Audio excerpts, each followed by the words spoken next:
नमस्कार दोस्तों, स्वागत है आपका हमारे यूट्यूब चैनल में। आज की इस वीडियो में हम वैशाख मास की कथा अध्याय 10 का पाठ करेंगे। 10वां अध्याय में हम वैशाख मास के महात्म्य, श्रवण से सर्प के द्वारा और एक वैशाख धर्म के पालन तथा राम नाम जप से ब्याह कवाल में की होना जानेंगे। तो आइए पाठ शुरू करते हैं। देव कहते हैं, तदंतर व्याक सहित शंख मुनि ने विस्मित होकर पूछा, तुम कौन हो और तुम्हें यह दशा कैसे प्राप्त हुई थी? सर्प ने कहा, पूर्व जन्म में मैं पर्याक का ब्राह्मण था। मेरे पिता का नाम कुशित मुनि और मेरा नाम रोचक था। मैं धनाढ़ अनेक पुत्रों का पिता और सदैव अभिमान से दूषित था। बैठे बैठे बहुत बकवाद किया करता था। बैठना, सोना, नींद लेना, मैथुन करना, जुआ खेलना, लोगों की बातें करना और सूद लेना, यही मेरे व्यापार थे। मैं लोक निंदा से डरकर नाम मात्र के शुभ कार्य करता था। जो भी दम के साथ उन कार्यों में मेरी श्रद्धा नहीं थी। इस प्रकार मुझे दुष्ट और दुर्बुद्धि के कितने ही वर्ष बीत गए। तदंतर इसी वैशाख मास में जयंत नामक ब्राह्मण प्रयाग क्षेत्र में निवास करने वाले पुण्य आत्मा द्विजों को वैशाख मास के धर्म सुनाने लगे। स्त्री पुरुष क्षत्रिय वैश्य और शूद्र शस्त्र श्रोता प्रातः काल स्नान करके अविनाशी भगवान विष्णु की पूजा के पश्चात प्रतिदिन जयंत की कही हुई कथा सुनते थे। वे सभी पवित्र एवं मौन होकर उस भगवत कथा में अनुरक्त रहते थे। एक दिन मैं भी कौतूहलवश देखने की इच्छा से श्रोताओं की उस मंडली में जा बैठा। मेरे मस्तक पर पगड़ी बंधी थी, इसलिए मैंने नमस्कार तक नहीं की और संसारी वार्तालाप में अनुरक्त हो कथा में विघ्न डालने लगा। कभी मैं कपड़े फैलाता, कभी किसी की निंदा करता और कभी जोर से हंस पड़ता था। जब तक कथा समाप्त हुई तब तक मैंने इसी प्रकार समय बिताया। तत्पश्चात दूसरे दिन शनिपात रोग से मेरी मृत्यु हो गई। मैं तपाए हुए शीशे के जल से भरे हुए हलाहल नरक में डाल दिया गया और 14 मन्वंतरों तक वहाँ यातना भोगता रहा। उसके बाद 84 लाख योनि में क्रम से जन्म लेता और मरता हुआ मैं इस समय क्रूर तमोगुनी सर्प होकर इस वृक्ष में खोखले में निवास करता था। मुने, सौभाग्यवंश आपके मुखारविंद से निकली हुई अमृतमय कथा को मैंने अपने दोनों कानों से सुना, जिससे तत्काल मेरे सारे पाप नष्ट हो गए। मुनि श्रेष्ठ, मैं नहीं जानता कि आप किस जन्म के मेरे बंधु है, क्योंकि मैंने कभी किसी का उपहार नहीं किया है, तो भी मुझ पर आपकी कृपा है।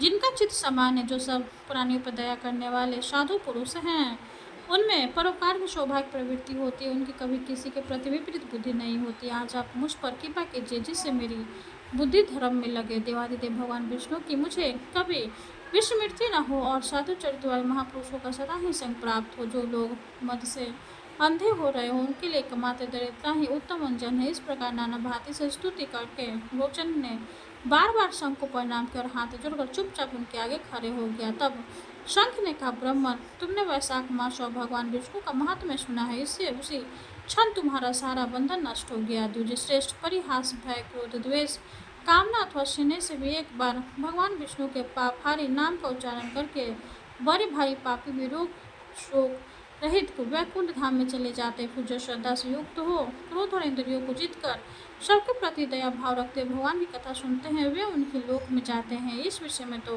कहना ही क्या है। कितने ही मनुष्य केवल भक्ति के बल से एकमात्र भगवान की कथा वार्ता में तत्पर हो, अन्य सब धर्मों का त्याग कर देने पर भी भगवान विष्णु के परम पद को पा लेते हैं। भक्ति से अथवा द्वेष आदि से भी जो लोग भगवान की भक्ति करते हैं, वे भी प्राण हरि नाती पुतना की भांति परम पद को प्राप्त होते हैं। सदा महात्मा पुरुषों का संग और उन्हीं के विषय में वार्तालाप करना चाहिए। रचना शिथिल होने पर भी जिसके प्रत्येक श्लोक में भगवान के स्वयं से सूचक नाम है, वही वाणी जन समुदाय की पाप राशि का नाश करने वाली होती है, क्योंकि साधु पुरुष भी उसी को सुनते, गाते और कहते हैं। जो भगवान किसी से कष्ट, साधे सेवा नहीं चाहते, आसन आदि विशेष उपकरणों की इच्छा नहीं रखते तथा सुंदर रूप और जवानी नहीं चाहते, अपितु एक बार भी स्मरण कर लेने पर अपना परम प्रकाश में वैकुंठ धाम दे डालते हैं, उन दयालु भगवान को छोड़कर मनुष्य किसकी शरण में जाए। उन्हीं रोग शोक से रहित चित्त द्वारा चिंतन कराए हुए योग्य अव्यक्त दयानिधान भक्त वत्सल भगवान नारायण के शरण में जाओ। महामते वैशाख मास में कहे हुए इन सब धर्मों का पालन करो। महामते वैशाख माह में कहे हुए इन सब धर्मों का पालन करके उसे प्रसन्न होकर भगवान जगन्नाथ तुम्हारा कल्याण करेंगे। ऐसा कहकर शंख मुनि व्याध की ओर देखकर चुप हो गए। तब उस दिव्य पुरुष ने पुनः इस प्रकार कहा, मुने, मैं धन्य हूँ, आप जैसे दयालु महात्मा ने मुझ पर अनुग्रह किया है। मेरी कुत्सित योनि दूर हो गई और मैं परम गति को प्राप्त हो रहा हूँ। यह मेरे लिए सौभाग्य की बात है। यो कहकर दिव्य पुरुष ने शंख मुनि की परिक्रमा की तथा उनकी आज्ञा लेकर वह दिव्य लोक को चला गया। तदंतर संध्या हो गई। भ्याग ने शंख को अपनी सेवा से संतुष्ट किया और उन्होंने सायंकाल की संध्या उपासना करके शेष रात्रि व्यतीत की। भगवान के लीलावतारों की कथा वार्ता द्वारा रात व्यतीत करके शंख मुनि ब्रह्म मुहूर्त में उठे और दोनों पैर धोकर मौन भाव से तारक ब्रह्म का ध्यान करने लगे। तत्पश्चात शौच आदि क्रिया से निवृत्त होकर वैशाख मास में सूर्योदय से पहले स्नान किया और संध्या तर्पण आदि सब कर्म समाप्त करके उन्होंने हर्षयुक्त हृदय से बाघ को बुलाकर उसे राम इस 2 अक्षर वाले नाम का उपदेश दिया जो वेद से भी अधिक शुभ कारक है। उपदेश देकर इस प्रकार कहा, भगवान विष्णु का एक एक नाम भी संपूर्ण वेदों से अधिक महत्वशाली माना गया है। ऐसे अंत नामों से अधिक है भगवान विष्णु का सहस्त्र नाम। ऐसे उन सहस्त्र नामों के समान राम नाम माना गया है। इसलिए व्यास तुम निरंतर राम नाम का जप करो और मृत्यु पर्यंत मेरे बताए धर्म का पालन करते रहो।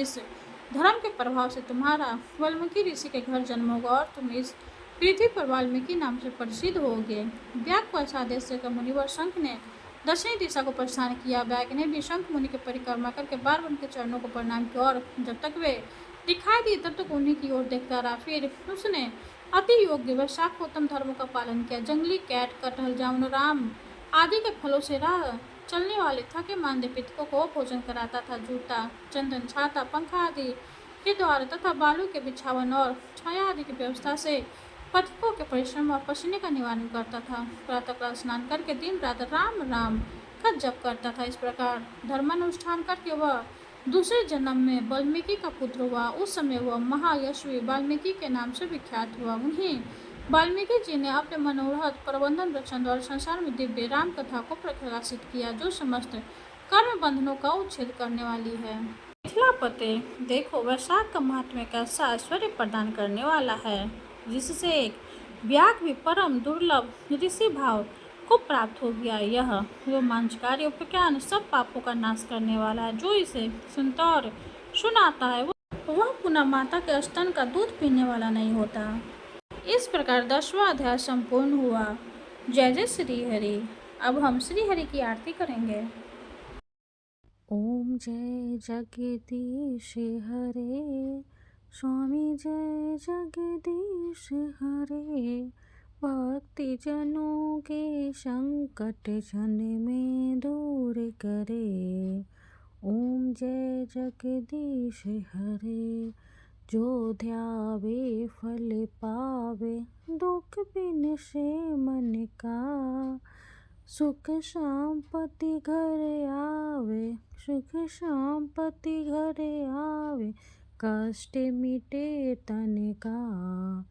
ओम जय जगदीश हरे। माते पिता तुम मेरे, शरण गहूँ में किसकी। स्वामी शरण गहूँ में किसकी। तुम्हें बिने और न दूजा, तुम्हें बिने और न दूजा।